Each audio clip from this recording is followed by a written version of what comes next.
Chucky wanna play? Look at me, Damien. It's all for you. I am the devil, and I'm here to do the devil's work. They're coming to get you, Barbara. They're here.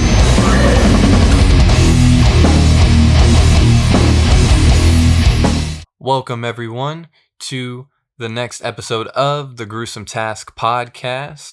My name is Deonte, and I'm here with my host today, Jose. It's good to be here. Let's get this week started. I'm super excited for this one.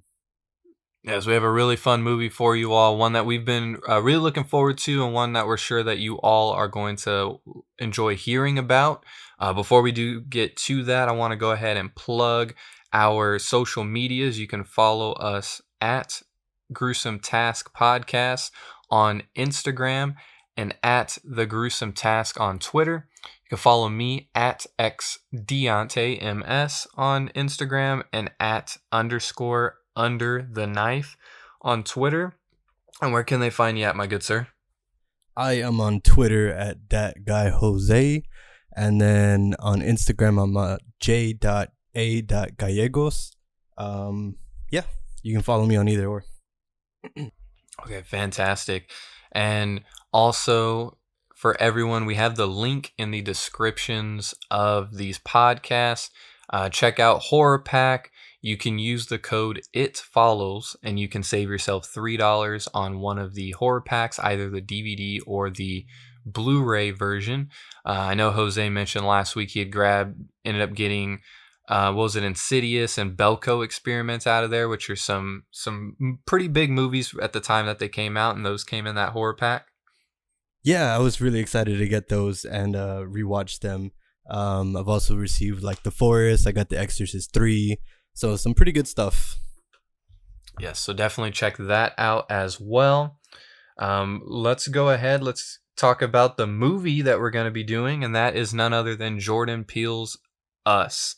The second big film that he ended up directing after Get Out that had a lot of commercial success. And it's one that is pretty interesting, as some people love it, some people hate it. You don't really find too many people that are in the middle. But we're hoping that after we talk about it, if maybe you were on the fence, this gives you a reason to go check it back out and give it another chance. Yeah, exactly. This is I was on the fence myself, and having to rewatch it for this episode, I definitely enjoyed it a lot more, especially after the research, and I hope to share that stuff with you guys. Yep. So if you want to go ahead and get into a little bit of some details of the movie. Of course. So we got Jordan Peele's Us, released on March 22nd of 2019. The movie comes in at an hour and 56 minutes. It was written and directed by Jordan Peele. Our producing credits go to Jason Blum, Ian Cooper, Sean McKittrick, and Jordan Peele himself. Cool little fact here about Jason Blum. He's actually from Blumhouse Pictures, and Jordan Peele wanted to go through Blumhouse to put this movie out, but they couldn't come up with the budget for it. So after going through Universal hired Jason Blum as a one-time movie credit. But the producing company goes through Monkey Paw Productions. Our budget came in at $20 million through that Universal Pictures, and then the gross for the movie ended up coming in at $255 million, just above that actually. And another little thing here, it grossed $71 million for the U.S. opening weekend, and that's actually the highest ever for an original horror film. So it broke records on that day. Our cast includes Lupita Nyong'o, who played Adelaide Wilson, or Red. Winston Duke played Gabe Wilson, or Abraham. Shahadi Wright Joseph played Zora Wilson, or Umbre. Evan Alex played Jason Wilson, or Pluto. Elizabeth Moss played Kitty Tyler and Delilah. And Tim Heidecker played Josh Tyler, or Tex. Another thing that I wanted to touch on here, this movie actually was nominated 110 times for awards. I ended up winning about 75 of those awards. Those included Best Picture, Best Actress, those things like that. And I wanted to point out there was actually no Oscar nominations for this movie, and there was a complete outrage for that. But besides that, Lupita actually was nominated for Best Actress 35 plus times and won most of those. 35 plus, that's crazy. I didn't even know there was that many awards for Best Actress. Yeah, there's a bunch of them. A lot of them were like NAACP awards, and there was that horror one that Night of the Living Dead won that first year. So it was definitely very interesting to see that many awards, 110 nominations overall, but no Oscar ones. That's insane. I feel like it definitely did deserve an Oscar. It's just so weird and so unique, and I feel like it really took, because it even took social media by storm. Remember, people were doing that like Us challenge. Yeah, I do remember. That was very interesting. I really don't get it. I think at least Lupita Nyong'o should have gotten at least the nomination for Best Actress. Exactly. So, I mean, the good thing is, though, is even if it didn't get an Oscar, I mean, people still hold this movie to high regard, and it's one that'll be talked about forever. So, at the end of the day, I feel like that's what's most important.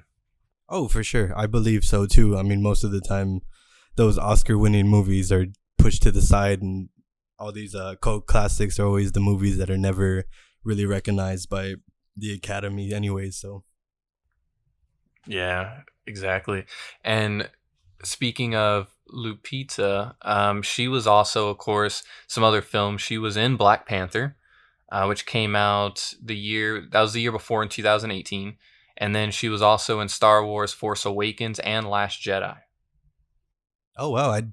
I don't remember her being in those. What did she play? Do you know? Yes, she was the voice of one of the characters. I got you here. I came prepared somewhat. She was Maz Kanata. Oh, okay. I could see that now. Yeah, I definitely see that. You mentioned the Black Panther, and my boy Winston Duke co-starred with her in that movie, man. Yeah, he was a beast. And then, of course, he was in the last two Avenger movies as well. So, it's great. It's nice to see. And you know what's funny is, for the longest time, I didn't even realize that that was him from the Black Panther movie. Because on the Black Panther movie now, of course, like when I look back, I was like, oh, the face it's so obvious, and like the beard and everything. But because in Black Panther, they're supposed to look more like larger than life, he just looked like a freaking ginormous, like, you know what I mean? So it didn't click with me that was this normal human being that's kind of like this nerdy dad from Us. Yeah, I guess that does throw you off. I think more similar to that larger than life type character, I guess, is the counterpart, which is like the tethered version of him. He looks really humongous and very scary. Exactly.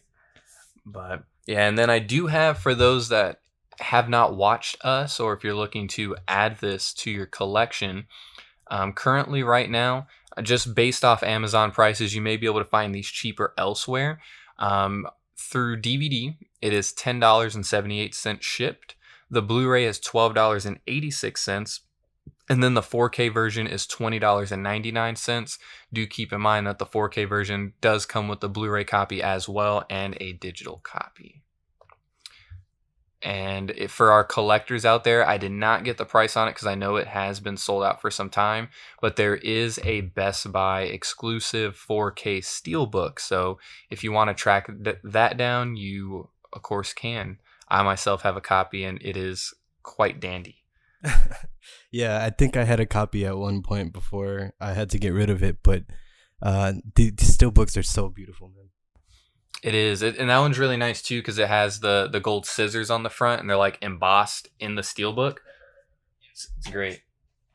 With that, we're almost 10 minutes in before we jump into the movie. Was there anything in particular you wanted to point out, or before we get into the deep of things? Other than you touched on it earlier, this is Jordan Peele's second movie writing and directing. This is a very big crucial step for him, and I know that he got when after that first movie he got a lot more patience and a lot more time given to him in order to work on this Us movie. So I know I believe I read somewhere that time that he worked on Get Out was doubled in order to make this movie. So there you can definitely see that throughout the film. Like there's more attention to detail, a lot more foreshadowing and stuff. But yeah, I thought that was pretty interesting. That is crazy. I didn't know that. And you kind of, off the first rip, wouldn't think about it because Get Out is a really well done movie. So the fact he had twice the time. But I guess this movie is probably about, 30 minutes longer than Get Out? Something like that. But because this movie is right under 2 hours. It's like an hour and 53 minutes before credits hit. Yeah, definitely. And you can tell the difference too. Like Get Out is just so fast paced. Like you're always just going into the next thing. And this one just kind of, it takes its time. And that's why I believe it's a pretty decent horror film. Got you. Now, question before we jump in. Now, do you think that because the movie is longer, and Get Out is more fast paced and kind of straight to the point? I know you said that you like this because it gave Peele more time, but do you feel like there's any like lull points or dull points in the film that maybe could have been cut out that, and you don't, because we're going to get into the film, you don't have to give me exact reasons, but do you feel like maybe they could have cut out 15 minutes, 20 minutes? I mean, honestly, I don't think so. I enjoyed every moment of this. I know every part had a crucial point that followed after everything was referred to, especially all the stuff at the beginning. I think that's where that low point kind of comes in, where as you getting introduced to the film, you figure out who these characters are, and it's just kind of slow, and then it starts picking up. But even that beginning, even that kind of low point, if you're paying attention to all the little details, they all come back later, and I think that's what makes this movie so great. Yep, I actually agree with you. So let's jump into it. Us. Yeah, Us. So it opens up and we get this text, and it says thousands of miles of tunnels are underground, and that's just kind of giving you that setting for the film. Like there's these tunnels underground. Now what do we know about that? What are we gonna learn about that? And then it cuts into the Hands Across America commercial, and you started picking up on these little things. The time period is 1986. We're in Santa Cruz, and then it cuts to the boardwalk in California. Yeah, and when it cuts to the boardwalk, that's where we end up getting Adeline, the little girl, and she's there with her mother and her father, and it's like a typical scene like you would expect at any type of kind of, I'm about to say fiesta because we're in San Antonio, any type of like fair that's at a beach. And she's there. The dad is really trying to be that dad kind of figure. He's playing games, oh, what prize do you want? What prize do you want? And he ends up winning her a Thriller Michael Jackson shirt. And the dad starts to play whack-a-mole. The mom needs to go off to the bathroom. She tells the daughter to stay close, but she ends up going away, and that's where she ends up. The storm starts to come, and she finds the funhouse. Yeah, and during this, we get these little kind of specific details that I had mentioned earlier. The Thriller shirt, it's more of just the timepiece. But I know the mom mentioned something about filming something by the carousel, and everything that I read upon that was a reference to the Lost Boys filming, because they actually filmed on the boardwalk. And then what was the Black Flag shirt at the whack-a-mole game? The attendant there is wearing a Black Flag shirt, and if you're knowledgeable about Black Flag and their symbol, they use that 4 kind of Roman numerals. And that refers to what comes next in the film, where that guy is holding the sign, the Jeremiah 11:11. So it's all those ones, and you get that 11:11.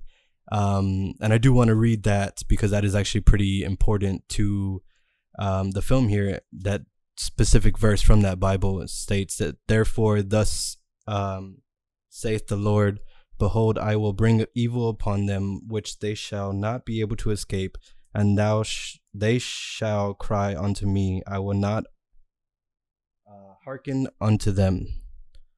So that's, yeah.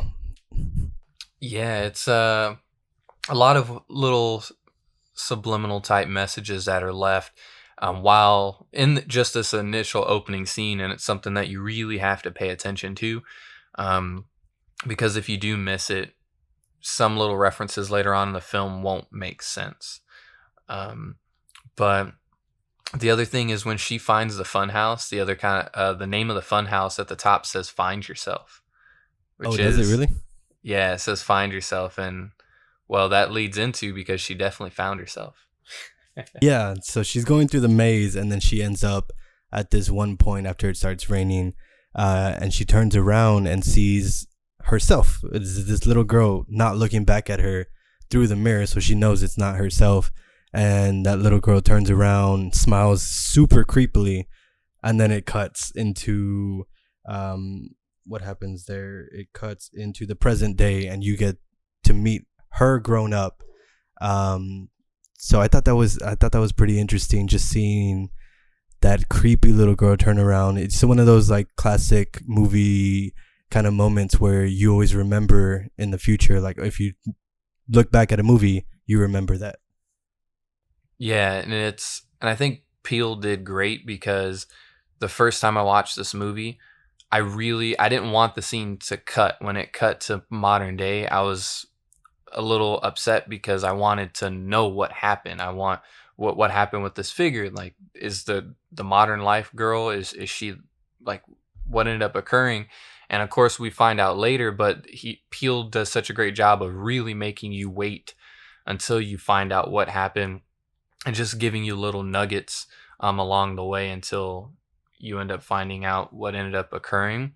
The family, one of the things that is, so the family's driving, they're going to like a vacation house, and it's kind of perfect, if you will, compared to the big or the first part where, you know, you see this little girl, like the doppelganger, and there's the storm and the creepy music that's playing.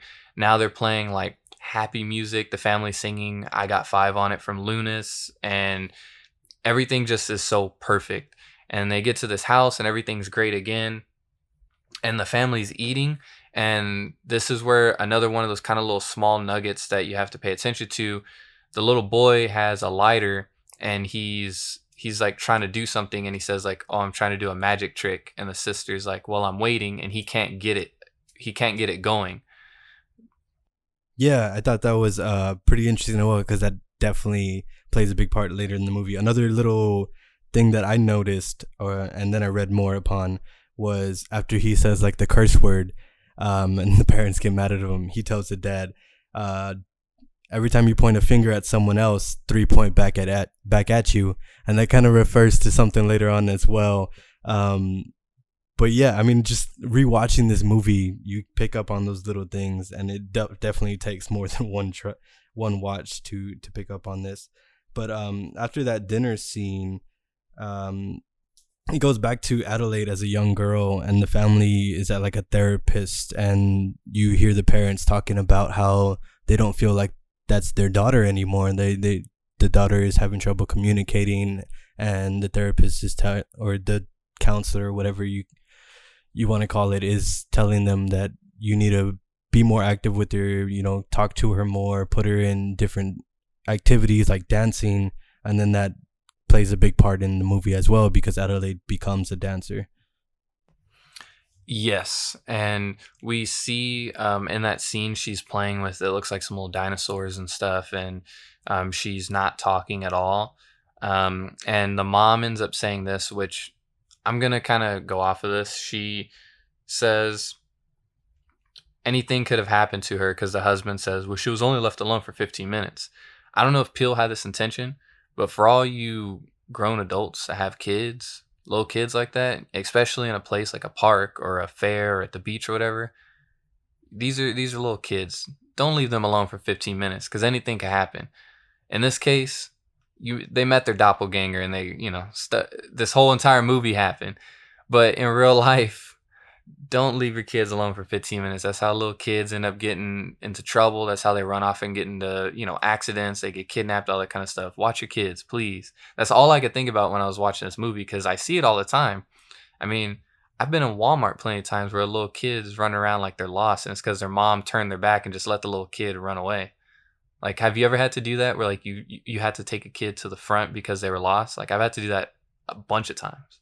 I think I did that once when I was working at a retail store, but I know I think I've been lost a couple of times as a kid myself. Just me running you was off. A badass little kid. I definitely was, man. I would run off and try to do my own thing, but it's mainly the kids' fault. But parents, yeah, look out for your kids. I mean, you're gonna cause the end of the world with us, part 2 over here. So, so after that scene, it cuts back to Adelaide as an adult again, and she's staring at this coffee table. And another little detail here is you see this small living spider crawling across the table, but behind that is this real big fake one. So that's just like another foreshadow of what's to come when it comes to these doppelgangers and so forth. And then after that, it's Gabe trying to convince Adelaide to go to the beach, because at dinner she was saying, I don't want to go to the beach. It's just not my thing. We don't have to do that.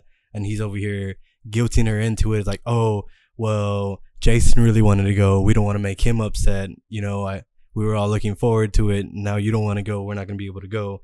And eventually she gives in, and she's like, oh, we got to cut it off real early. We'll be back real soon. And then from there, it's Jason playing with Zora, and he scares her, and he goes and runs into the closet to try to hide, and he puts a little ambulance truck in the doorway to prop it open so it doesn't close, and she comes and kicks it and ends up locking him in. Yeah, she locks him in there, and the mom ends up having to let him out.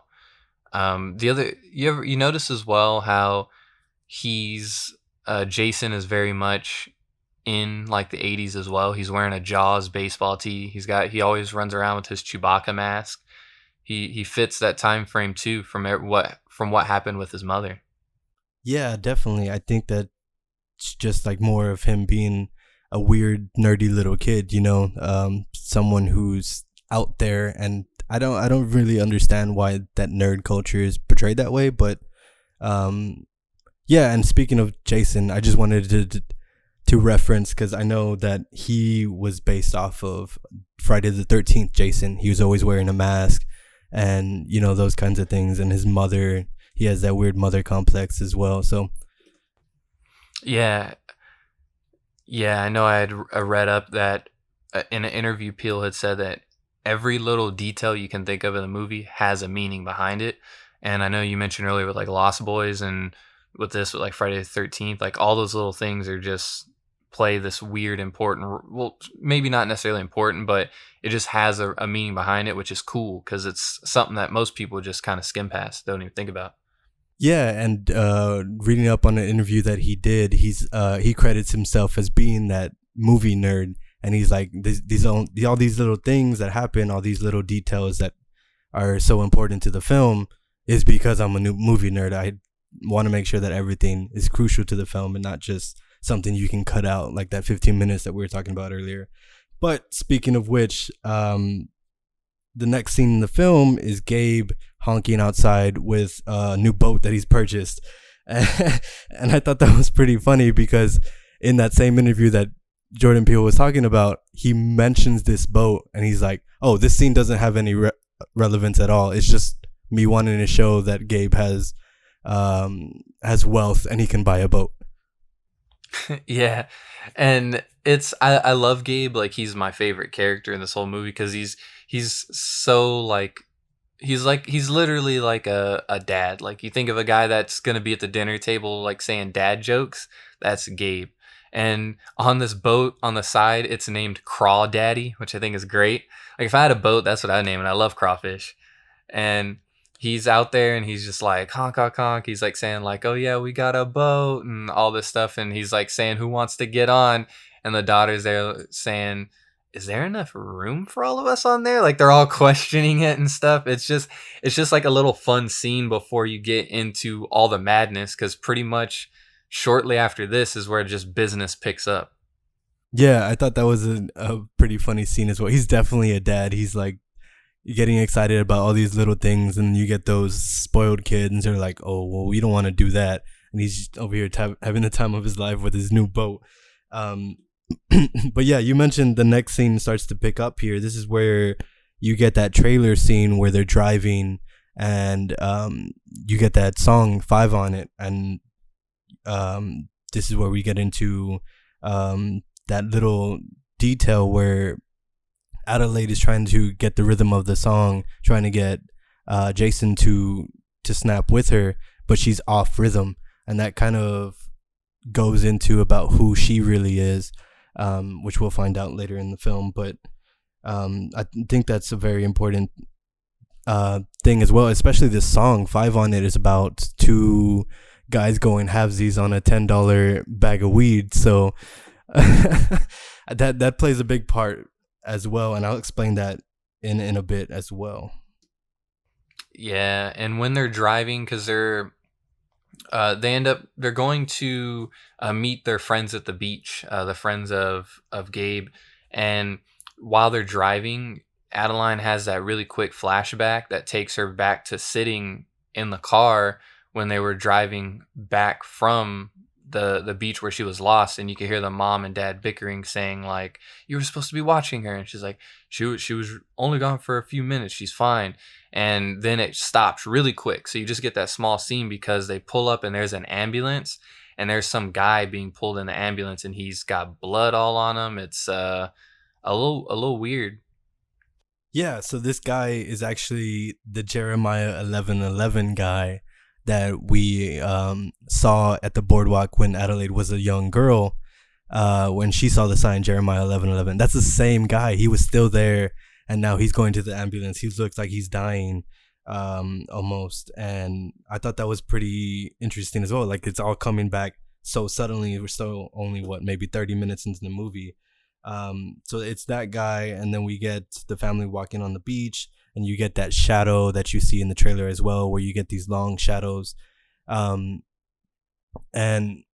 I just want to point out, because I read somewhere that kind of goes into that 11:11 as well, because you get the 4 family members and you get these elongated, but it also references the doppelgangers that are about to come as well, because you get these shadows, which one of the doppelgangers kind of discusses in depth later on in the movie. Yeah, and then they're on the beach, and we can see Adeline. She's constantly alert. She's never just relaxed like most people would be on a beach just enjoying their time. She's constantly looking around at everyone. She's focusing in on all these little details, while the people that she's there with, the friends, I think it was Kitty, and what was the other guy's name? Josh. Josh, yeah. They're like, Kitty's talking to her, and she's just saying like, "Oh, like, do you want a drink?" And she's like, "No, I'm fine, I got water." And then Josh comes the same thing and just like, "Do you want a drink?" And she's like, "No." And Kitty's telling her like, "Oh, you used to be a dancer, right?" And she's like, "Oh yeah, I peaked when I was 14." And she's just like saying all this stuff, and then Kitty starts to talk about how like she could have been an actor, which I think is hilarious. And while she's doing this, Kitty's voice, they did a good job of like droning it out, and you're as if you're in Adeline's mind, and she's hearing all these like little details, all these things going on, and she realizes that that frisbee gets thrown, and the frisbee gets thrown, and when she picks it up, she's like staring down at the blue like circles or whatever. What was that supposed to be like a reference to? Because I didn't really pick it up. Honestly, I was trying to read up about different things about it, but I couldn't find anything on that, which I thought was pretty weird. You know what it might be, actually? Those holes are like the whack-a-mole, maybe. Because like on the because her dad was playing whack-a-mole before she went off, and this is also in the point of the film where right when she's looking at those like blue circles that kind of appear to be holes that maybe something would come out of, she looks up and Jason's gone, her son. So it's kind of like she was doing the whack-a-mole, then she got lost back in the 80s. Now, modern day, now she's she sees that, thinks about the whack-a-mole, Jason's gone. So she immediately flips. Yeah, and before we get it more into that, I just wanted to touch on them talking as well, her and Kitty. First off, Kitty's that typical wealthy white woman who's kind of jealous of everybody. She has to show that she's the one who's the prettiest, who's the wealthiest, who's in power, those kinds of things. And her relationship with her husband, you can see when they're communicating during this scene, is very rocky. It's not a healthy relationship. You can tell there's anger between them and so forth.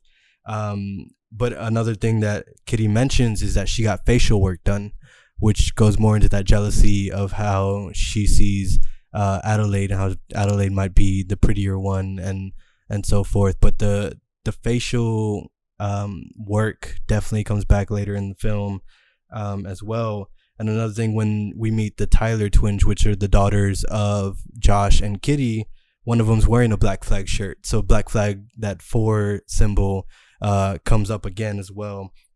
And then, Jason goes missing. Adelaide starts freaking out. But we kind of follow along as well in the movie.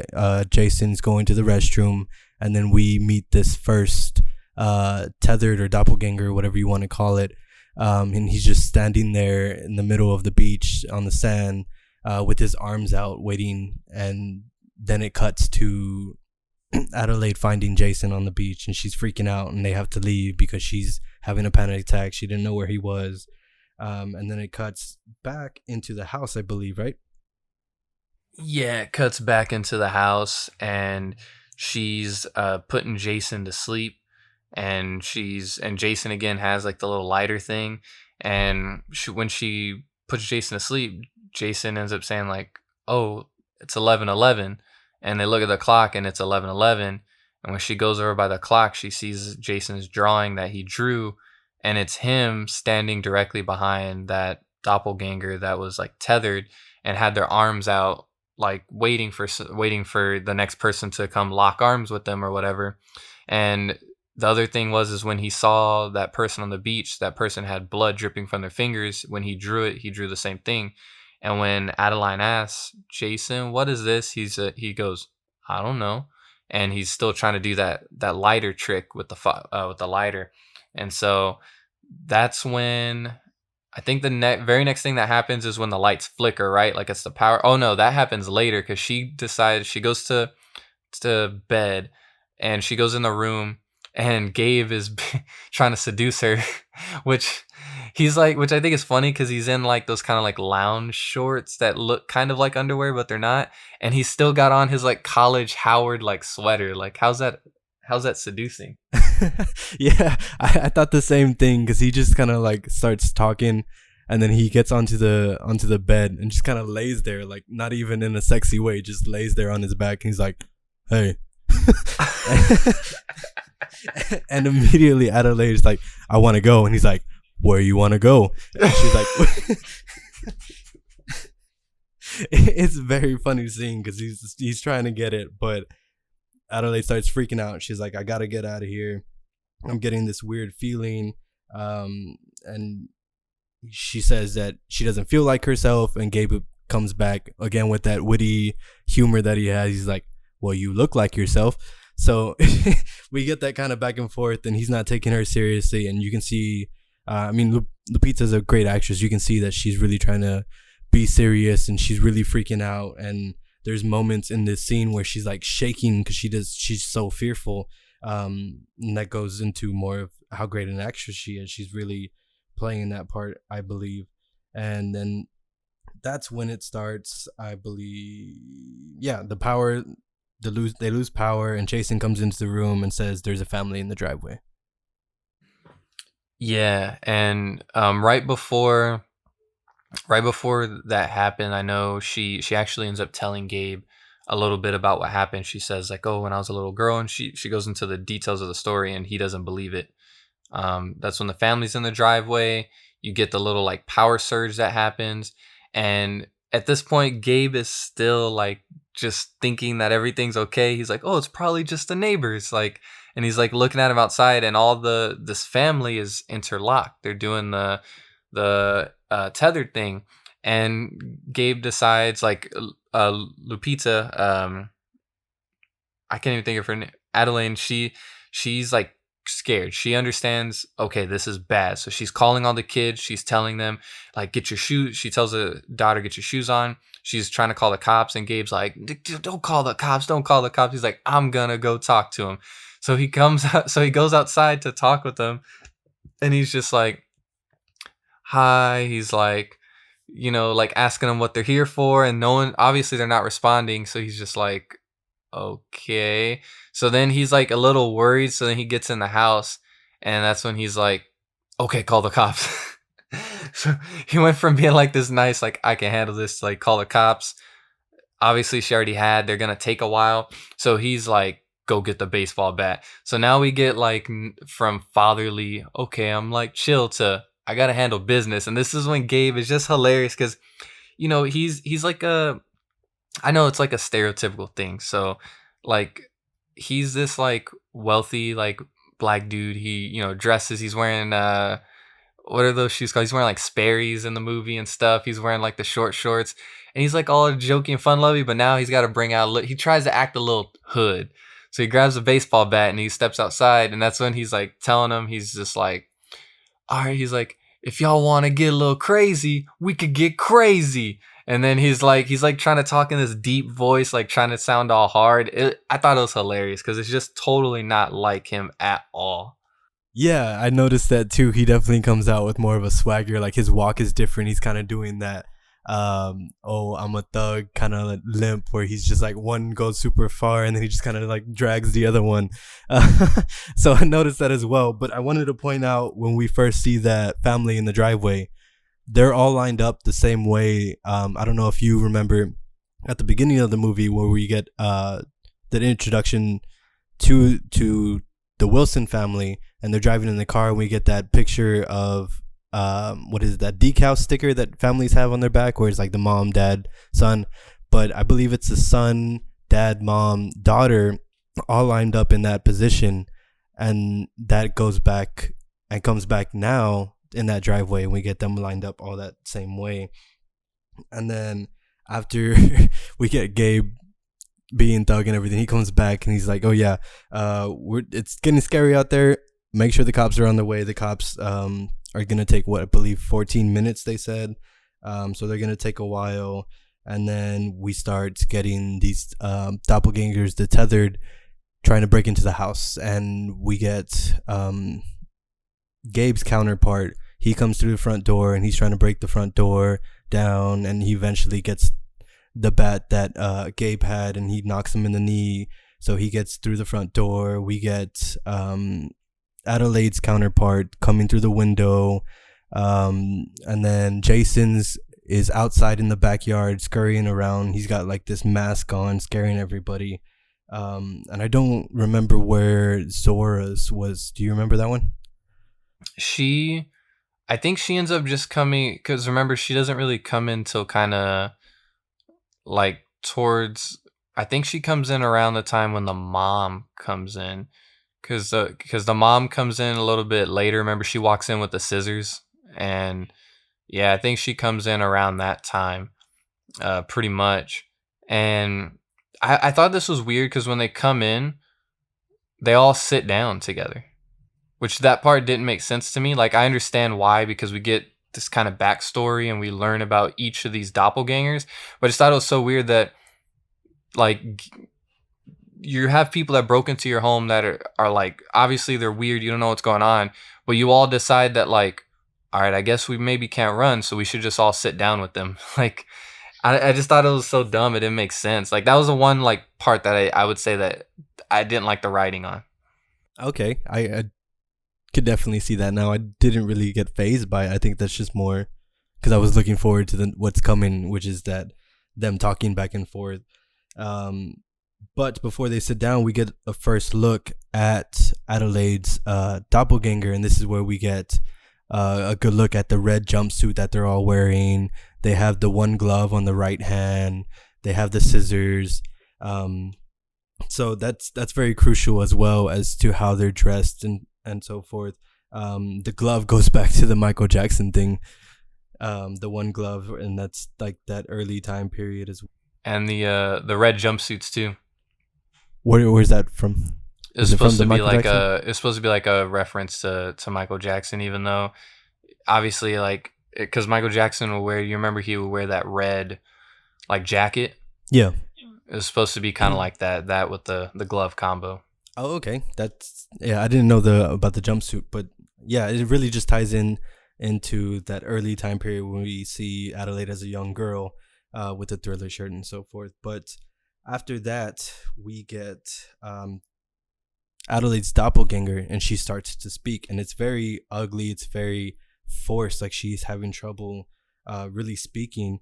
And she tells the story of a girl and her connected shadow, how that shadow is eating rabbits raw every time the other girl is having to be hungry and eat, and the shadow is having to eat the raw rabbits. When the other girl got married, the shadow got married to Abraham, who is Gabe's counterpart, and we get a good look at him now, and he's got this full beard, and he looks very big and monstrous and very scary.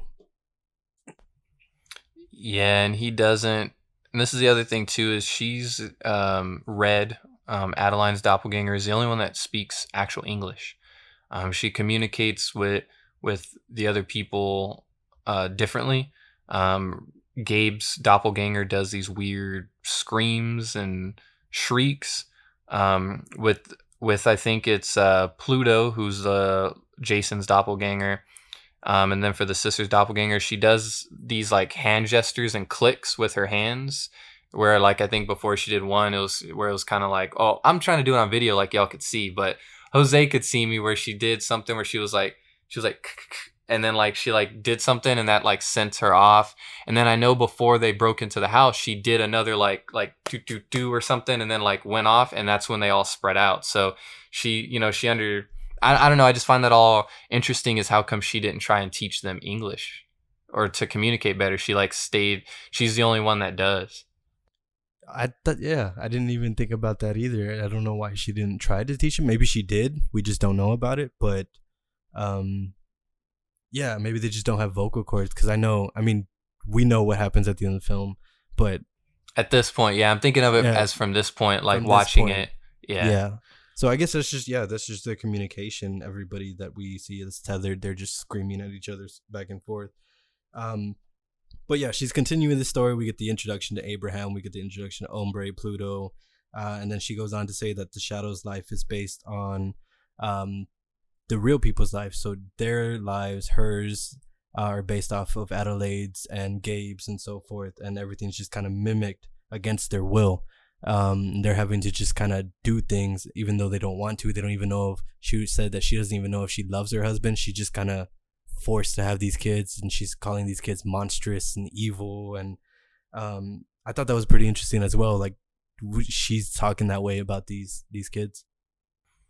Yeah, and that's where we kind of start to learn a little bit more about how not only are they doppelgangers, but similarities of what happens to the above ground real world people is also occurring to these doppelgangers and wherever they're from, underground or whatnot. So, and I guess there's also similarities like with Pluto. She mentions like, oh, the boy was born with like a lust for fire or whatever, like a love for fire, and he is wearing that like mask. The daughter, what was the daughter's thing? Hers was just that she was like evil, right? Because I remember she says, oh, the firstborn had a beautiful daughter, but yet like, us, the tethered, had, and like it cuts to the daughter and she looks like crazy. Like, it just said that she was evil and she came out of the womb laughing instead of crying. Yeah. So I thought that was pretty interesting too. Just hearing that, like, how does someone come out of the womb laughing? It's And then the funny thing about all this is everything's going on. The real kids are terrified. Adeline's terrified.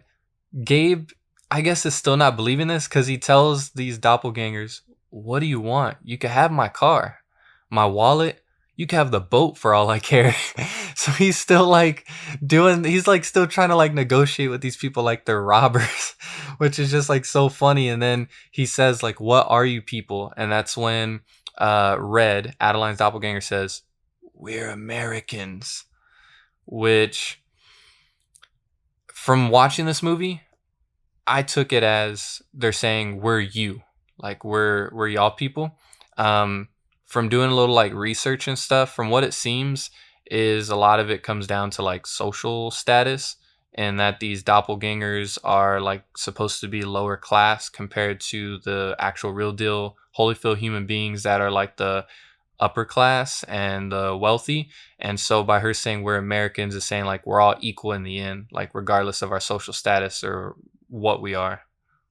Yeah, I thought the same thing at first, and then after that research, I definitely understood more about it. But my first time watching it, I was really confused. Like, why is she saying we're Americans instead of like, oh, we're you? But that's really what she means. We are you. We're Americans. We deserve just as much as you do because we live in the same area, the same country. We just live under you. And then after that, she kind of does that clicking, or what is it, the clicking, or does she make the grunt noise? She does. I think because the first thing that happens is with Gabe, so I think she does the grunt, and that's when Abraham, Gabe's doppelganger, takes him out and like just drags him out, like just completely out. So then he's off scene, he's somewhere outside, and he's taking him to the boat ultimately.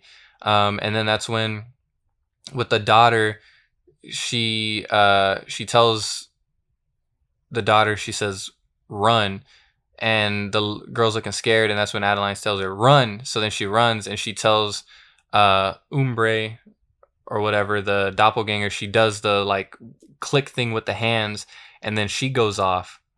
And with the boy and Pluto, she tells him to go play. And the little boy is like terrified, obviously, and she says, "Watch out, he has a temper." And then they went off to go play, and that leaves Red and Adeline. Yeah, I thought that was an interesting kind of sequence of events there. Like, Gabe is dragged out by his bad knee after getting hit by that baseball bat and taken to the boats, and then you see because it goes back to the dinner scene where Zora was saying she wants to quit track and she doesn't believe it's necessary, and they're like convincing her, "Oh, you could go to the Olympics, you could do whatever you want." But now she's having to run for her life. And then this the Ombre is like obviously gonna be faster. She's been running all her life and she has a motive now. So and then of course Pluto and Jason go off and they're going to play, and they go into the closet, and you get that ambulance in the doorway again. And then Red tells Adelaide to tether yourself to the table, which I thought was a weird way to say, like, put handcuffs yourself to the table. And it goes back to that tethering part. Yeah, and I think the most important part of this whole little scene here is really with Pluto and Jason. While they're down there in that room, Jason understands that Pluto essentially mimics what he does, because he has his hand and he's moving it left, right, up and down, and Pluto's following Jason, and then Jason pulls up his Chewbacca mask that he has on. So Pluto pulls up his mask, and his face is like all burned, like the bottom probably 2/4 of his face is completely burned up, which we know that he likes fire, so he probably burned himself at some point. And Pluto has a match that he's lighting, and he's wanting Jason to light his lighter that he was trying to do the magic trick with, of course, earlier, but he can't get it lit. He's still having like issues with it, and you can see Jason get frantic, and Pluto as well. He's like starting to get his temper, if you will, because it's not going on. And I don't know, I just found that like really interesting, which of course it plays a bigger part in the film later on, as the other characters as well learn that these people mimic a lot of what they do. Yeah, it's that first sign that these are the doppelgangers. They do just as these normal people would. And while that scene is going on with Pluto, we get scenes in between of Gabe and Abraham. Abraham is on the boat. He bags Gabe, and then Gabe kicks off Abraham after the boat has issues, because that goes back to what was happening earlier when he was showing off the boat. The boat stopped because the motor was having issues.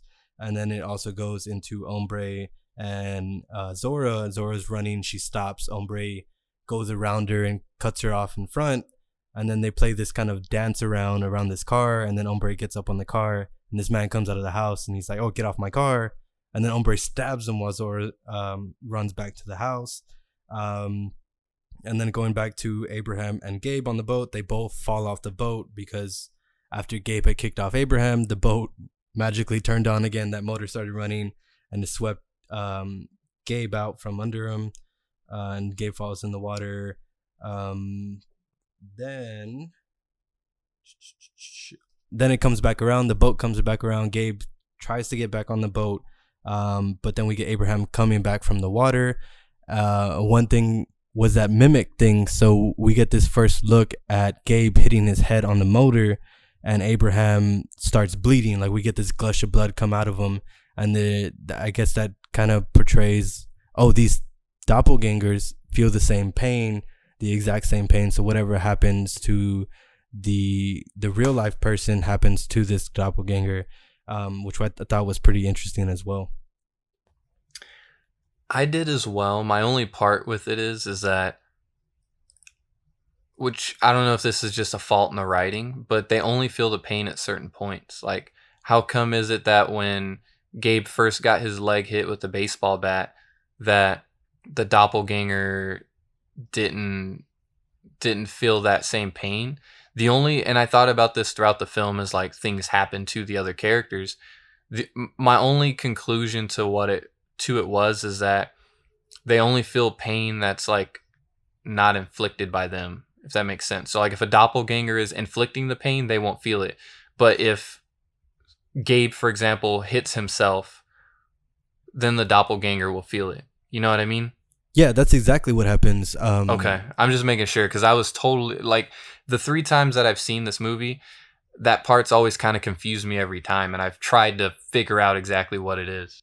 Yeah, no, that's exactly what happens. That's why each tethered person, each doppelganger, is only after their counterpart. They can't kill anybody else, because if they do, then the tethered person would die as well.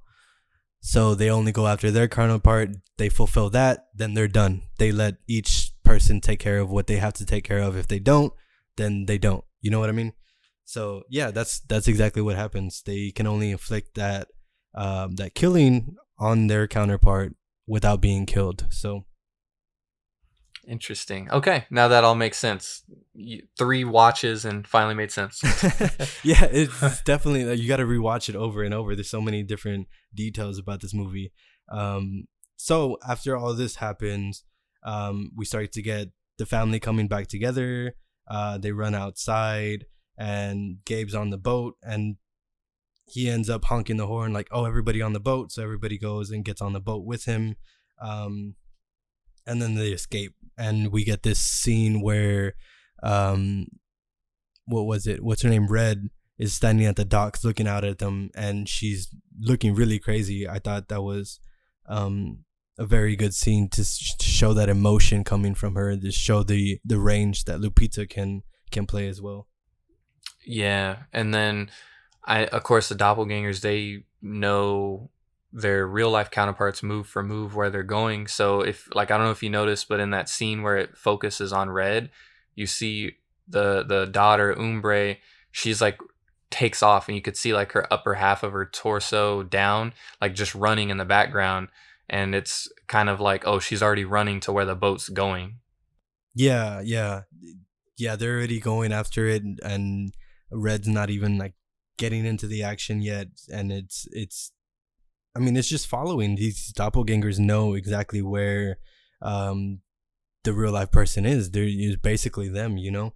So she just takes off and follows them, and then we cut to the Tylers, which is the family we met earlier on the beach. We cut to their home.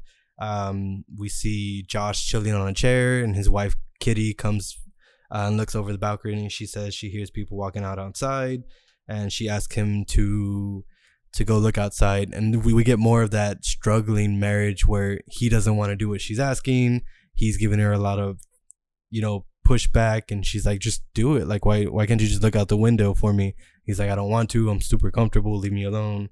You do it. Those kinds of things. Yeah, dude's like a total tool bag. And so he ends up going to look outside. He ends up faking like something's out there. He says it's OJ Simpson. And and then it's so like the way they did it is so seamless because the camera then pans outside and you get this overhead shot, and then all the doppelgangers are in the house, and they just like they end up first showing the daughters, right, and they stab the daughters, and then the obviously Kitty and Josh get stabbed too, so all four get stabbed, and the doppelgangers are just like their American, like the real deal Holyfield counterparts, because Josh puts on the robe. He looks like a douche kind of because he has his hair all like slicked back, and he's like going to pour himself a drink. Like he's acting like real life Josh, but he's a doppelganger who just killed. You know what I mean? Like it's so funny. Yeah, you can definitely see the douche in him come out a bit more. And one thing I wanted to point out, after the twins kill their doppelganger, so these, I'm going to call them the tethered from now on, so it's not as confusing. So the tethered kill the real life twins, and they're standing there just side by side. And this is actually a reference to The Shining, those twins that come out in that movie. Oh, yeah. So okay. the what is it? The Tyler twins are based off of the Shining twins. And Interesting. yeah, exactly. I thought that was pretty interesting. They stand just like them. They look evil just like them. But after we get the scene where everybody dies, we get the feeling of Josh's tethered counterpart becoming that douche, and we see Kitty coming back to life, almost like she's still alive, and she's crawling, and she looks up at Josh's tethered counterpart, and he's being that douchebag. And then as we see Kitty, this is that famous scene where everybody knows about this movie. She's like, oh, Ophelia, call the police, which is that Amazon Alexa type of device in their home, and then it plays F the Police by NWA. Yeah, that was pretty funny. And that's of course when she ends up getting sliced in the neck, and the family come up, the main family in the movie, they come up to the door and they see Josh, and she's like, Josh, and then she realizes like, oh, this isn't Josh, this is one of the tethered. So she smacks that thing right in his head, and it like doesn't even affect him really. He just like grabs her arm, and that's when business obviously picks up, and they realize that the tethered have killed Josh and Kitty's family. Yeah, so she smacks him, and then the rest of the family, the women in the family, which is the mom and the twins, they pull Adelaide into the home. Josh goes outside to confront Gabe. Gabe goes off onto the boat again and gets Gabe to follow him. The two kids go and hide. And then after we get Gabe going to the boat, we get the two kids coming back inside. They grab weapons. One was I believe a golf club, and the other one was this kind of mineral rock that who was it? It was Jason who picked up the mineral rock and Zoro who picked up the golf club. And they go upstairs, and you see the twins dead on the floor. This is also a reference to the Shining twins from The Shining, where we see the Grady twins from The Shining, and you get that kind of flashback of how they died. That layout is the exact layout from that movie. Interesting. Nice little references that you just don't think of in the heat of the moment. Yeah, exactly. There's so many different references in this film to all those older films during that time period where, what was it? We see Adelaide in 1986. That time period, there's a lot of movie references from there because Jordan Peele felt that it was important that we get that throughout the film. Yeah, exactly. And at this point, we have where the uh, Jason and his sister decide to go upstairs, and they understand that they have their weapons. Like, we're gonna have to fight some people, possibly kill some people, and the sisters are doing like the cartwheels that they were doing on the beach. So they're kind of mimicking their real life selves, the tethered were. And it's funny because as soon as the sister steps forward, one of the tethereds do a cartwheel right into the sister's face, and the sister goes full on PGA Tour Tiger Woods on her and smacks her across the head, and she falls over the stairs, and she like slams down. And then they're like, okay, that's one down. So then they go and she walks in a little further. The other sister's there. There's a little bit of a struggle, but the sister this time like beats her bad, like just puts the golf club in her, and they're like, okay, both of those tethers for the sisters are gone. Then we get, which is totally weird, but it goes back to, I guess, like how you said she was like Kitty was that typical like uppity white lady. She has Adeline like handcuffed there, and while she's handcuffed, she's there putting on lip gloss and like preparing her looks before she, I guess, tries to kill her. There's even a point where she goes up to her and holds the scissors, and then she pauses and goes back, and she's like, just relax. And then she cuts her face right where she had the Botox done. Yeah, that was right after she kind of gets a good look at Adelaide. And that kind of feeds more into that, oh, she thinks Adelaide's the prettier one, so she's trying to get her facial features to kind of mimic Adelaide's as well. One thing, when she was putting on the makeup and stuff, that kind of just reminded me of these people being underground and not having those resources. They didn't get to play with makeup. They didn't get to have how Josh put on the robe and have that drink. They didn't have those things, So now they're kind of embracing all these new things in their life, and they're enjoying it so much. And they're, it's like a lost person who was in an island for hundreds of years. They're coming back into the world, trying to reacclimate themselves. So after we get this, we get Gabe on the boat with Josh, and Josh comes onto the boat. Gabe is hiding, and he tries to fire this gun at Josh, or Josh is tethered, sorry. And it's just a flare gun, and that kind of references earlier in the movie when they were on the beach, and Gabe is telling Josh about his new boat, and Josh is like, you got a flare gun? If you don't have a flare gun, you don't have a boat. That kind of thing. Yeah, that was funny, and he didn't even hit him with the flare either, which is funny. And like even Josh is tethered, like kind of smirks at him, like when he looks down, he like then looks back up, and he's just like, and their struggle is, I guess, pretty, like, we don't really see it because it cuts back to the house, but basically Josh ends up dying. Josh is tethered, dies. Yeah, and one thing I noticed, how we know that really is we see Kitty's tethered in the window looking down at the boat after she hears the struggle, and she smiles like really, or she starts crying, fake crying, and then she smiles. And that just kind of reminds me of the real life relationship that they had in their marriage, how she possibly secretly wanted Josh to die because she hated him that much. Like, she would be sad at first if he died, but then she'd be so much happier because she wouldn't be in that horrible marriage anymore. Yeah, that was really well done. I really like the way that they did that. And then like it was right after she did that, she then turned her attention back to Adeline to try and murder her.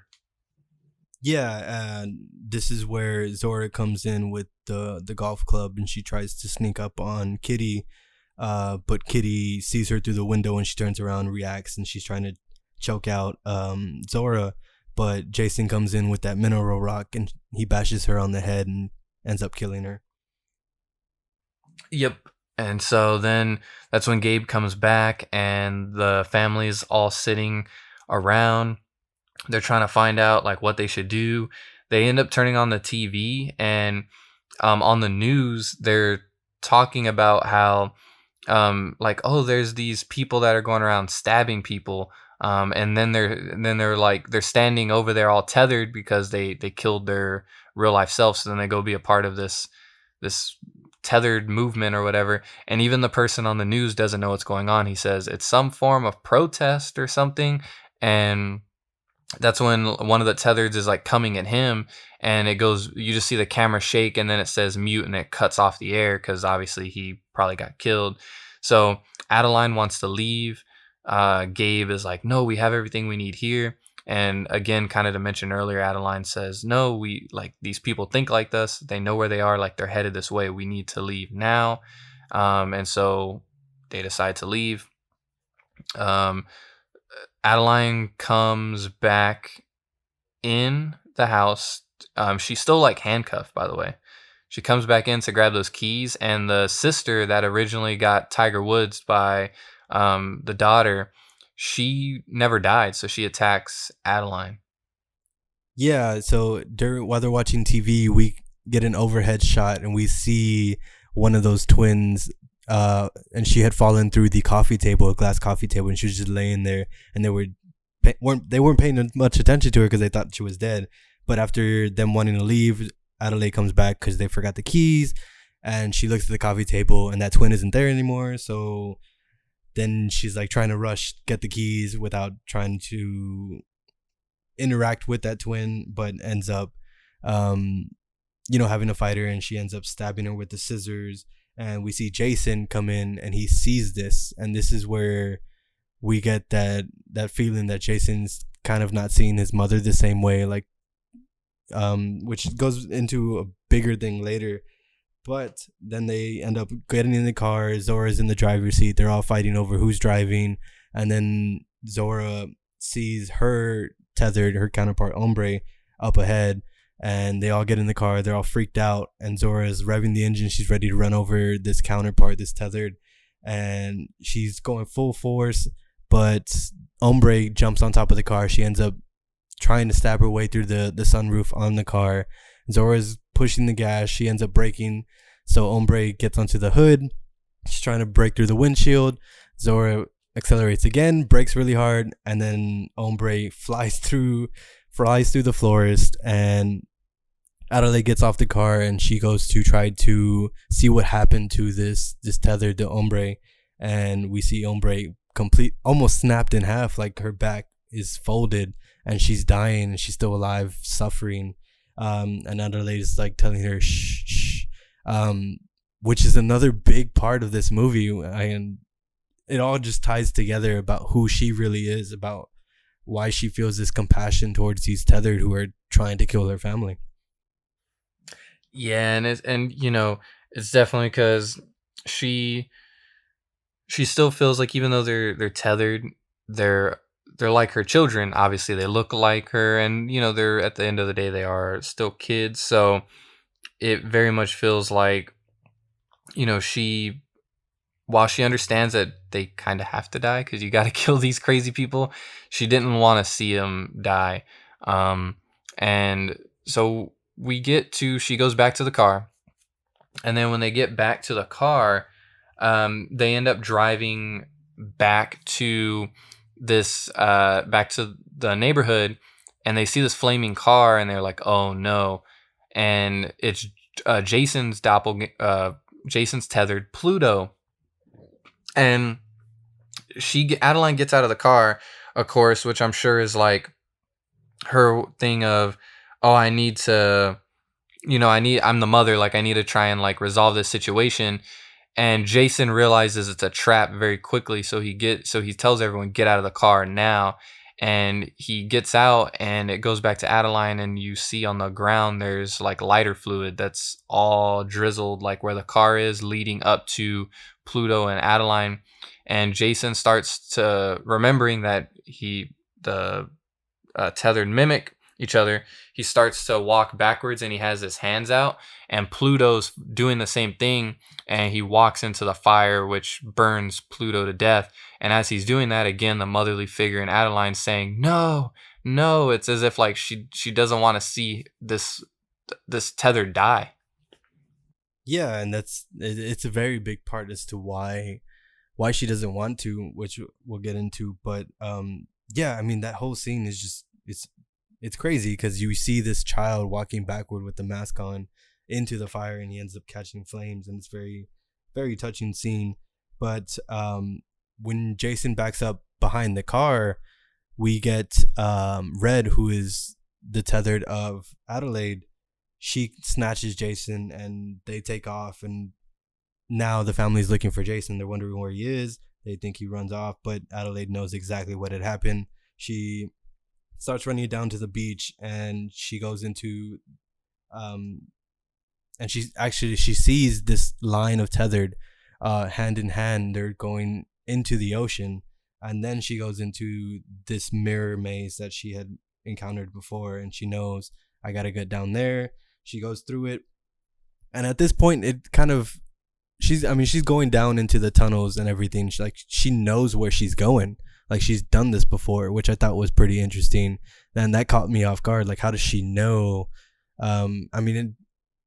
You could assume that maybe it was just like one hallway all the way down, but there were different doors and stuff. So I thought that was pretty interesting. Like, why does she know what's going on here? Yeah, it's very, because at that point, you, like you mentioned, you start to wonder, how does she know? And because in the beginning scene, if you all remember, we don't know what happened fully when she originally went into that funhouse. We just know she saw the doppelganger or tethered, and the tethered smiled, and that was it. So she's going down there, and then right away you see all these bunnies on the ground, and we of course remember, not only in the very opening like scene of the movie, you see the bunnies that are telling you, you know, actors, director and stuff, but also we remember Red saying how all they had to eat were raw bunnies. And she's seeing all these like hallways and classrooms and just all this crazy stuff going around. And she goes into that room where she finds Red, and that's when we get the full on backstory of really what happened. Yeah, so we get the clash between them, and we know something big's about to happen. Red goes into this monologue about how she was welcomed into this tethered family, and she was seen as this hierarchy after Adelaide had gotten into this dance, and she was doing the mimics. She was going back and forth, you know, doing these ballet dances for these tethered people underground, and they saw her as different. They knew she was different. They knew that she was their savior. And then she starts going into saying how she started planning. It took many years. She says also, what stood out to me was that she says they're human, just like the people above, and that these tethered people were actually made by the humans above. They were supposed to be these tethered who could be controlled in order to control the people above. They were this science experiment, but eventually that just kind of didn't work out, and they were all just left under with nothing to do. So I thought that was very interesting monologue, and the way that the story unfolds really just kind of makes you want more of it. Yeah, I think the best scene that I remember from this part is when she's explaining about how they saw that she was different, and she's walking. They're basically cutting back and forth between that opening scene of them at the fair, and it's going to what really happened above and then what happened down below.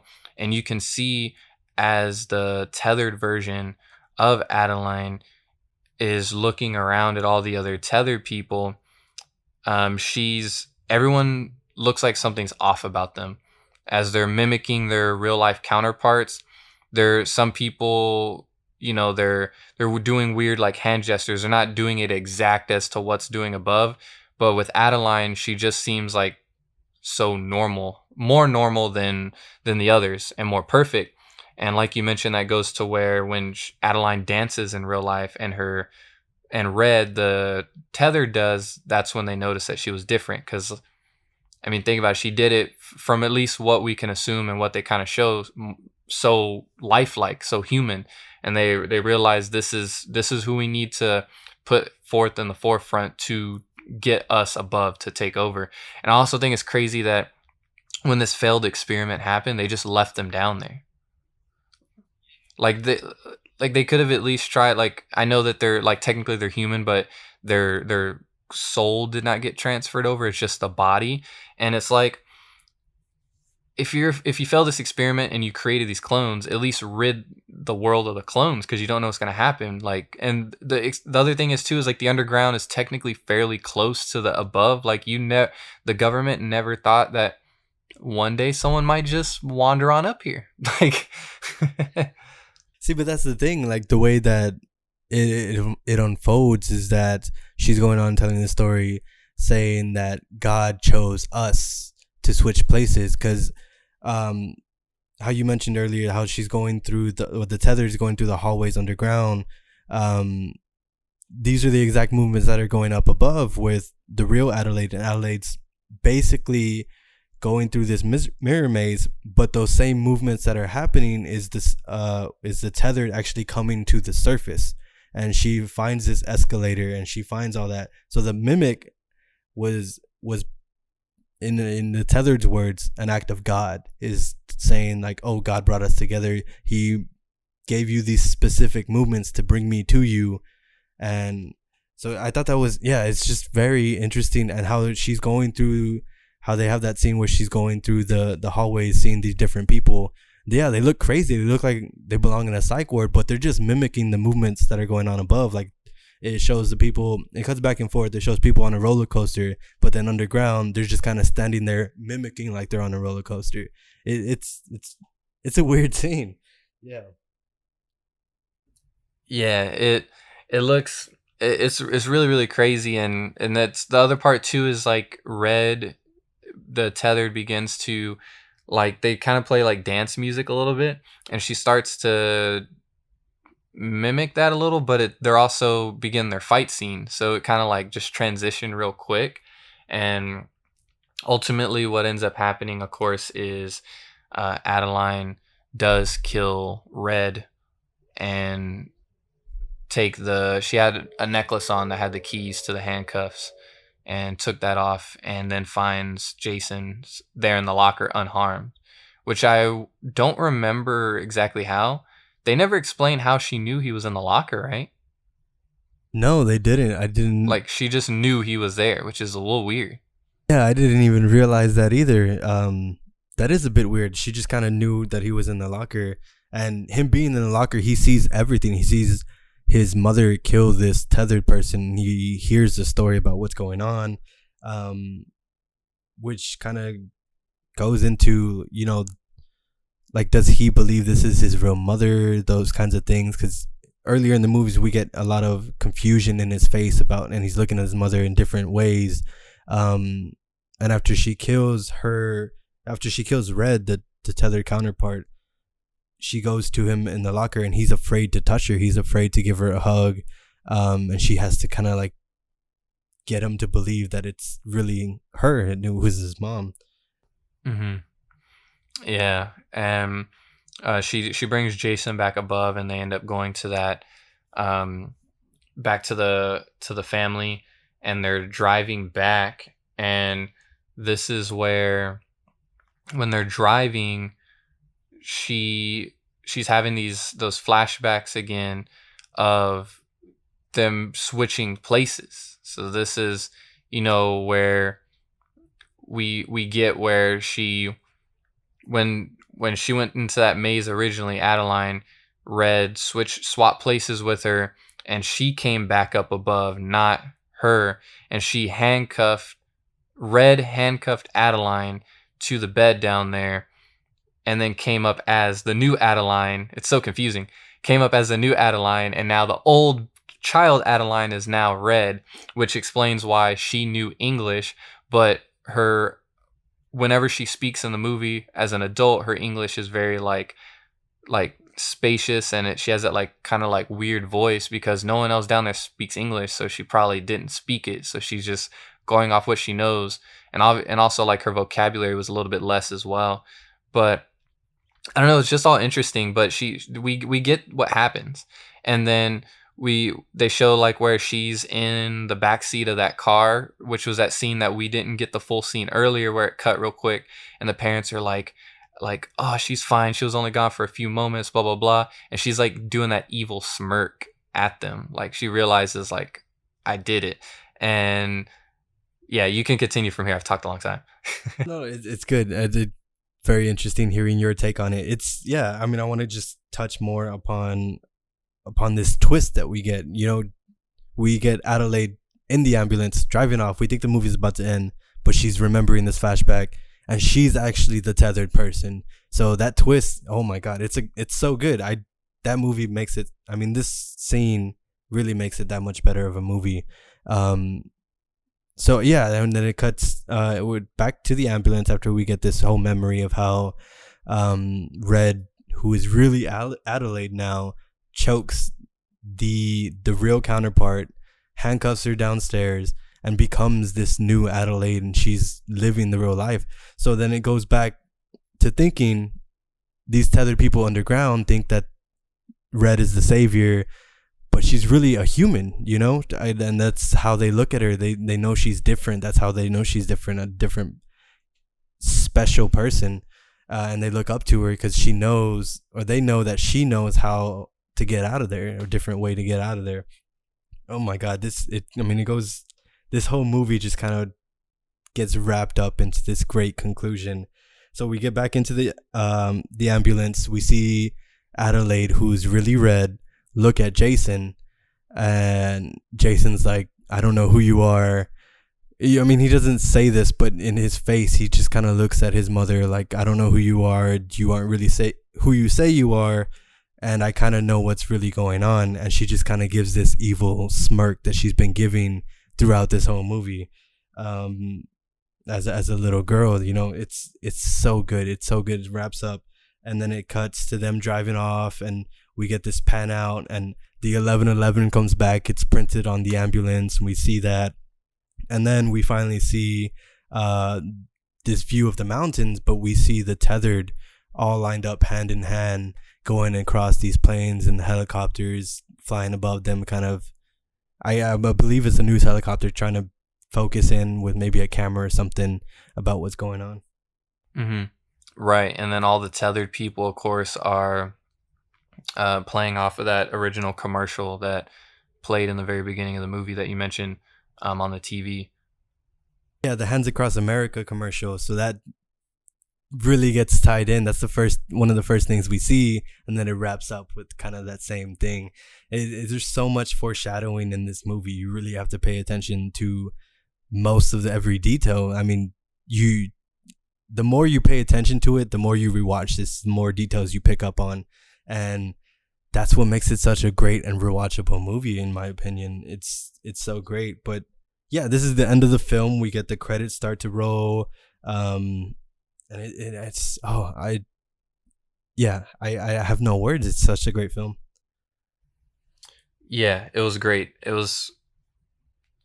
And you know, I have some people that I know that weren't a fan of it because they said a lot of it didn't make sense or it was too long. But even after watching it 3 times now, from the original in the theater to once with my grandma and then now to review this, I still like the movie. Like, it's still great to me. Yeah.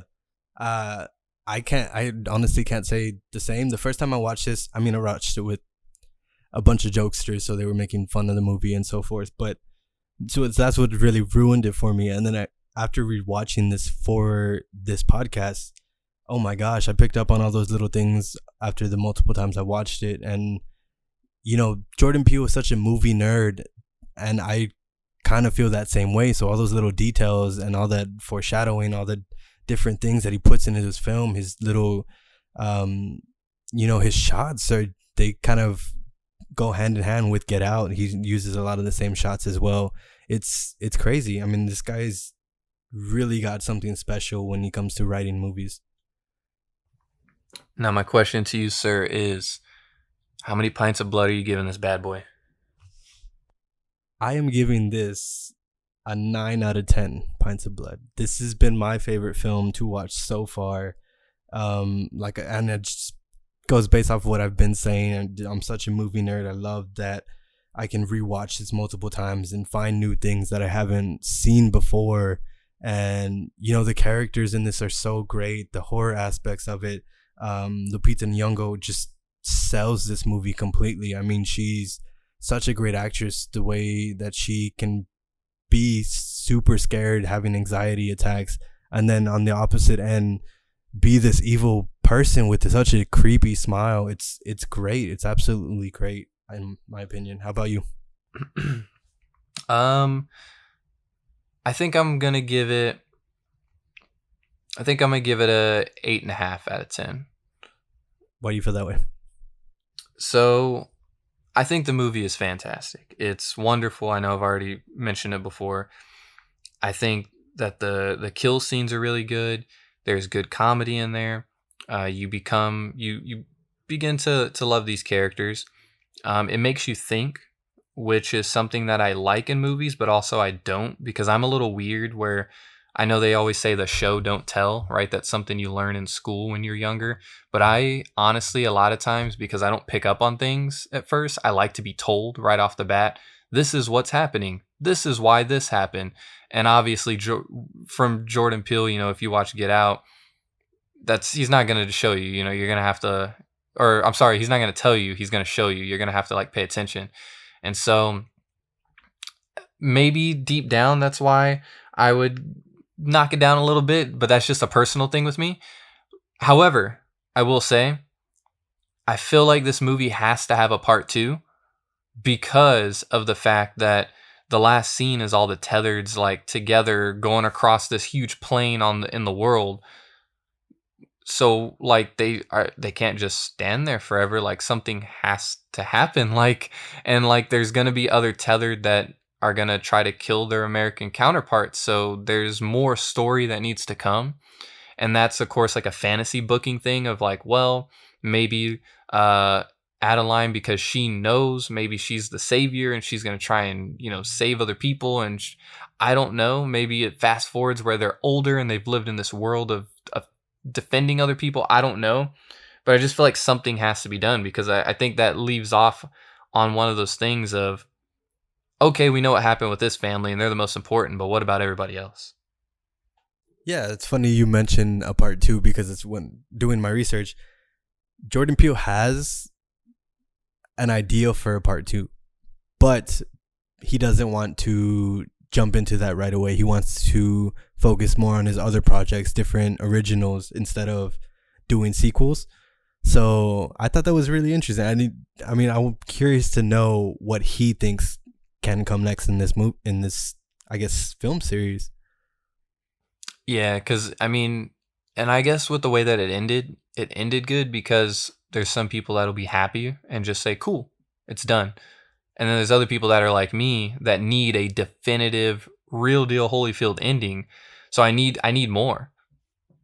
I don't know, man. I'm pretty content. I am one of those people. I'm pretty content with it. I feel like, you know, we got this savior, I guess you can say, in Red being dead now, and I mean, what else could there be? Like, honestly, we don't know what's going to happen with these other people, and they can't stay there forever. But in my opinion, I just think they get swept out by the people that lived. I can't. I gotta know. I also want to know, like, do people find this underground like area? Is there more like I wouldn't mind, again, fantasy booking.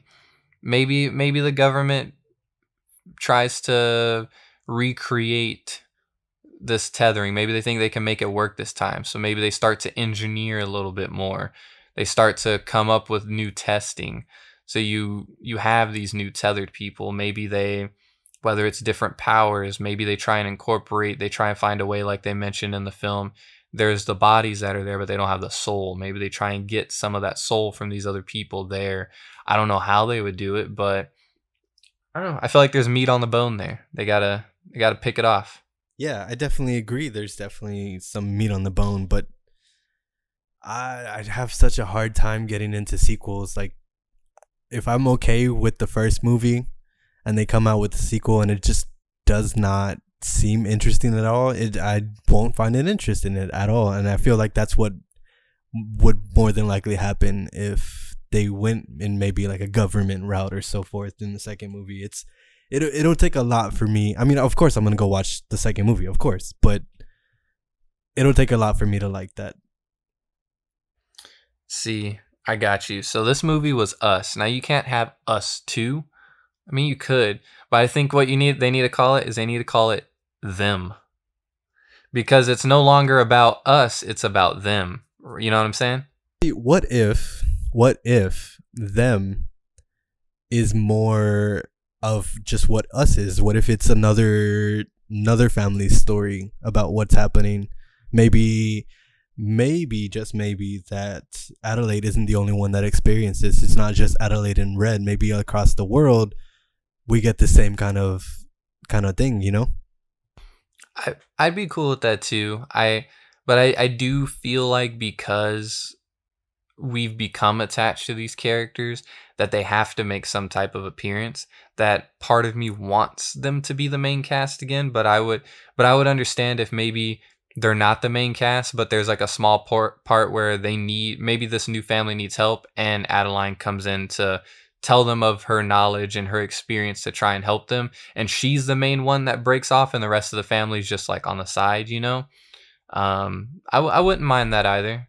Yeah, I can definitely get on board with something like that, but bringing the whole family, I just don't feel like that's necessary because they've already all killed their counterparts, so they wouldn't really have anybody to go up against. Yeah, they'll go in and kill the other tethered in the world, but the other tethered have no more motivation to kill anybody else. I got you. You know what I'm saying? So that's where I'm coming from. But anyways, let's get into some fun facts here. I know we kind of got off on there.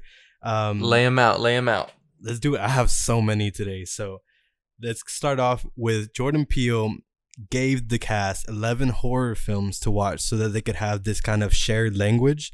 And those films included Jaws, Dead Again, The Shining, The Babadook, It Follows, A Tale of Two Sisters, The Birds, Funny Games, Martyrs, Let the Right One In, and The Sixth Sense. That's very cool. And I feel like it's funny. He gave him some homework. It's not just learn your lines, learn these movies.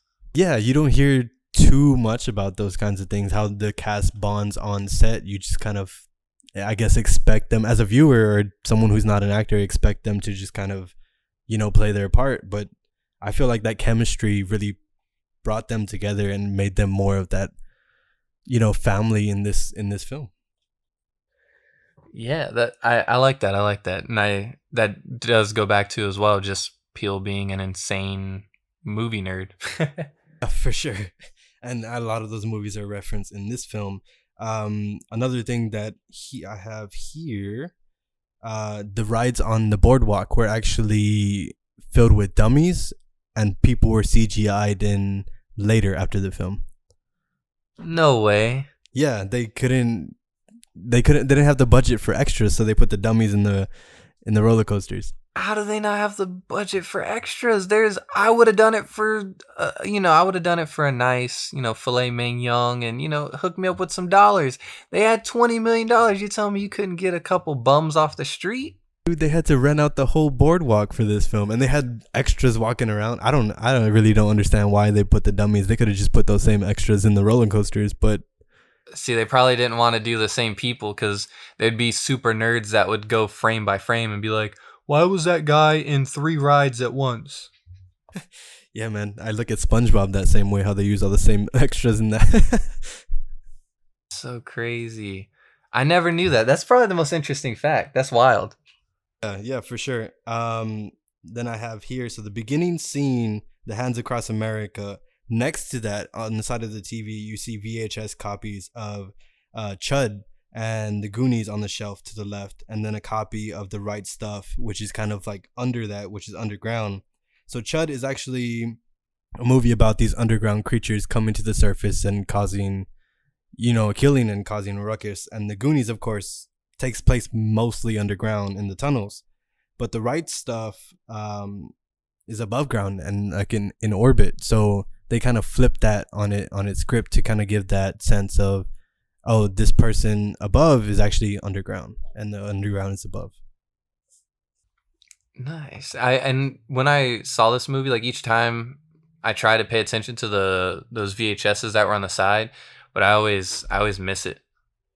I thought that was pretty interesting. Chud is actually a pretty important muse to Jordan Peele for this film because of that underground monster kind of thing. Another thing here is that Get Out, which is obviously Jordan Peele's first movie, is carved into the sides of the entrance of the mirror maze. So I thought that was pretty interesting too. He kind of references that. I got 5 on it. We touched on that one about the 2 guys buying the bag of weed. But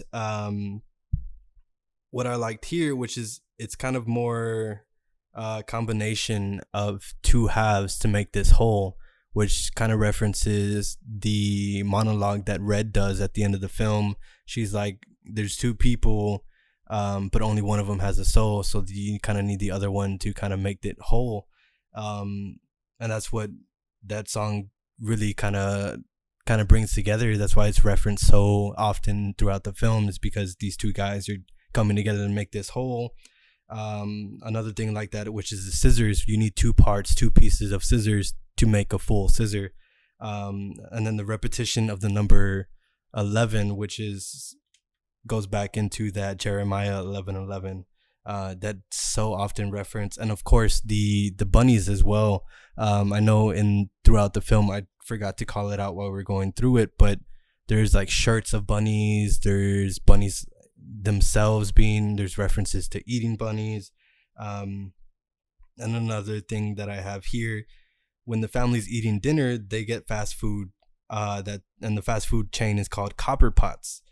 And this is a nod to Chester Copperpot, which is the treasured hunter from the Goonies, which is that 80s film.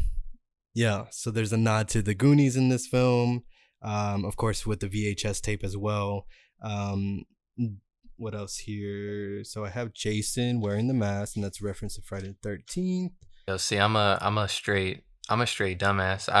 I'm goofy as heck. So like when they were eating the fast food, I looked at it and I was like, why are they trying to eat knockoff Long John Silver's, yo? Because it had the blue and yellow color scheme. The whole time I was looking at it, I was like, I need me a fish and more from Long John Silver. That sounds real good, I'm be honest. What else here? There's a character, Nancy, who is a doppelganger. The doppelganger is Sid, so that's a reference to Sid Vicious and Nancy Spungen in this film as well. We get the Michael Jackson Thriller t-shirt that foreshadows the ending, kind of. So both the film and the music video conclude with a question regarding the identity of the main protagonists, and then it's capped off with that suggestive smile. So Michael Jackson does that in his music video, and then we see Adelaide do it at the end of the film in the ambulance to her son. She kind of gives that suggestive smirk. What else do I have here? So not all tethered are named in this film. We only get the family who are named, but at the end of the film, when the credits roll, we get the names of all the tethered that have been shown throughout the film, but they're in red. So I thought that was pretty interesting as well. I didn't notice that, but that's also, I need to do a better job of looking at credits, Yeah, there's so many details that Peele throws in this movie, like even throughout the credits. It's crazy. So what else do I have here? So Jordan Peele's fear of doppelgangers actually inspired this film. As a kid, he used to think about a possible situation where he would come into this doppelganger and have to like fight it to the death, and this is what sparked his inspiration for the film. Huh. That's weird. That's a weird like fear, but Yeah, definitely. What else here? So the actors were actually having a hard time acting against nobody because they were having to the scenes were them acting against themselves. So Jordan Peele actually stood in and he mimicked every movement, every noise, every word that they did from the day they recorded before. So after that, he would just kind of put himself in there to kind of save budget, of course, and then he felt like he could step in and, he's an actor. He's a pretty great actor himself. So, and they were all saying that he really sold it. Like he really pushed them to give the performances that they give throughout the movie. Jordan Peele's the GOAT, man. He's the GOAT. Another thing I have here, so we don't officially get the name of that underground in the movie, but Jordan Peele has come out himself and said it's called the Underpass. And he says that it's actually larger in his head than what most people would assume it is. See, that's where part 2 comes in. We get to see the part that we didn't get to see in this movie. That would be really interesting. I mean, exploring the tunnels and so forth. And then I'll cap it off with this fun fact here, which I thought is the most interesting fact. So Jack Nicholson's grandson, Duke Nicholson, made his acting debut as one of the tethered, which is actually the guy that kind of runs at the guy recording on the news when they're watching the TV. So no way. Yeah, he plays that minor character. And in the credits, they name him, which is he plays Danny as the real life person, and then he plays Tony as the tethered, which is in reference to The Shining. That's so many weird little rats. See, I need to start reading the credits, man. Yeah, it's crazy. It's so much happening throughout this, and Jordan Peele is such a film nerd. Like, he couldn't just leave the credits without little things to throw in. See, the only time I sit through the credits is Marvel movies, man. No, man, you gotta give credit where credit is due. That's why we did a podcast. What are you talking about? That's me right here. That's what I'm doing right now. Yeah, but that's really all I have. This movie is fantastic. There's so many little details, and I encourage everybody to just rewatch it multiple times and just kind of pinpoint the little things that maybe we might have noticed, reach out to us and, oh, you missed this, or those kinds of things. Yeah, of course. Please give us feedback on our socials, through like an iTunes review, whatever you want to do. We're all down for it and hearing what you guys want to talk about, because obviously we just talked an hour and 40 minutes about this movie, so we'll talk more. Just let us know. Yeah, for sure. I love film. I love learning about these different facts, and I just look forward to doing this every week. It's amazing. It's the highlight of my week. Yes, and before we get out of here, I do want to read, we got a new review. This comes from Oh man, I just butchered your name, Youngblood. Your name is your name. You need to get a new name, brother. Your name is Derelict88. It says the Gruesome Task focuses on the lesser-known horror as well as the gore associated. It accomplishes this with the handful of episodes already released. The hosts are obviously passionate and well-informed, as the show includes trivia, analysis, and etc. Give them a listen and subscribe now to find your next favorite horror experience. Wow. Oh, that's such a great review. I mean, this goes, oh my goodness, they're reviewing our review. I know. Derelict88, I'm sorry I butchered your name, brother, but thank you very much for supporting the show. And let us know who you are. If you follow us on social media, be like, hey, man, I gave you that review, because I will give you a follow back, man. Yeah, for sure. We might be following them already, but yeah, thank you so much. That means a lot. And the amount of detail that goes into is really something I want to take a look at. All right. So with that, you can follow us on Instagram. That is going to be Gruesome Task Podcast.